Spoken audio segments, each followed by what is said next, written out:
সুন্দর বনের পাশে ছিল এক গ্রাম। বনের পাশে দুইজন ছেলেমেয়ে হেঁটে আসছে। মিনা, শুনছ সুন্দরবনে নাকি বাঘ থাকে, কিন্তু সে ভালো বাঘ। ভালো বাঘ? বাঘ কি কখনো ভালো হতে পারে? আমি গিয়ে দেখ। রবি চুপি চুপি জঙ্গলের ভিতরে ঢুকে জঙ্গলের ভেতর রহস্যময় পরিবেশ।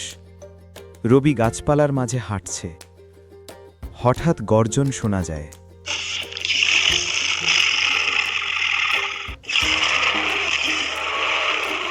একটা বাঘ সামনে এসে দাঁড়ায়।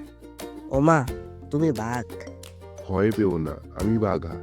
আমি সুন্দরবনের তুমি কথা বলো? হ্যাঁ, কারণ এই বন জাদুময়, কিন্তু এখন বিপদে আছে।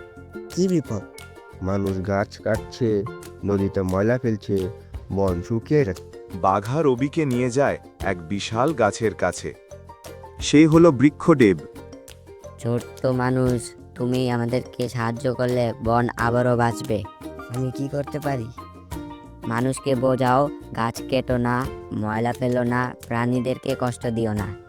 রবি ফিরে এসে সবাইকে বোঝায়, আমরা যদি বন বাঁচাই, বাঘা ও তার বন্ধুরা বাঁচবে।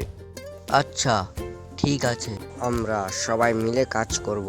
গ্রামের লোকেরা গাছ লাগায়, নদী পরিষ্কার করে, বন আবার সবুজ হয়ে ওঠে।